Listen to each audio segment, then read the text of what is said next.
આજની તારીખ 11/4/2026 રોજ શનિવારના રોજ હું અપક્ષનું ફોર્મ ભરવા જઈ રહ્યો.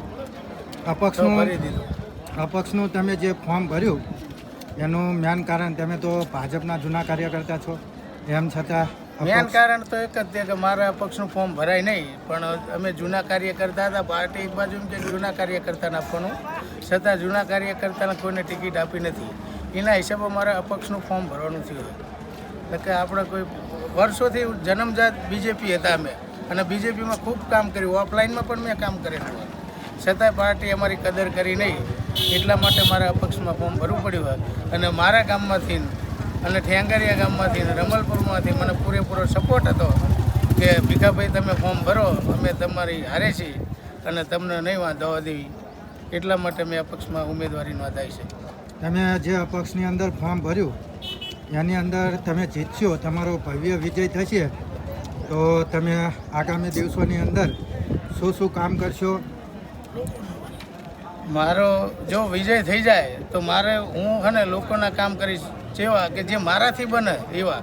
પાર્ટી મને ભલે ફંડ આપે કે ના આપે, પણ હું એ ગમે એમ કરીને ગ્રાન્ટુ પાસ કરાવી લઈશ. એની મને આવડત છે અને એ સાથે હું બધાના કામ કરીશ.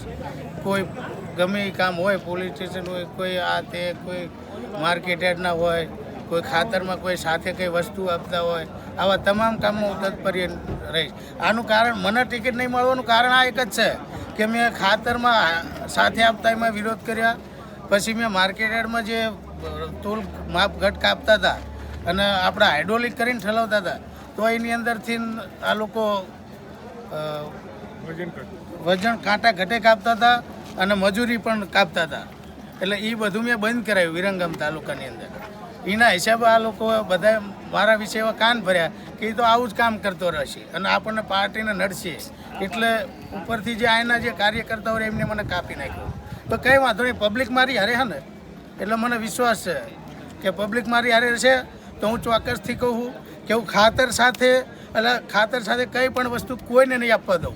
જો હું ચૂંટાઈને આવી ગયો તો હું પહેલું કામ એ કરીશ અને માર્કેટ ખેડૂત માટે હું તત્પર્ય રહીશ. ખેડૂતનું હે ને હું સ્યાજી ઓલું નહીં થવા દઉં એવું હું વચન આપું. આટલું કહી હું મારી વાણીને વિરામ આપું. તમે આજે મોટી સંખ્યાની અંદર આવ્યા છો, તો આશરે કેટલાક લોકો સાથે અહીંયા આવ્યા છો? મારી જોડે લગભગ ઓછામાં ઓછા 150 જણા તો હશે જ. તે એથી વધારે હોય તો ના નહીં, પણ ત્રણેય ગામના એવું ઠેંગારિયા, ગાજીપુર, રેમલપુર અને બીજા તો શું આ 2-3 ફોર્મ છે એટલે અમુક આવી નથી શક્યા. અમુક કોઈ બહાર ગામ જ્યાં હોય એના હિસાબે આટલા તો લઈને આવ્યો છું અને મને વિશ્વાસ છે કે ચોક્કસપણે મારી જીત થશે.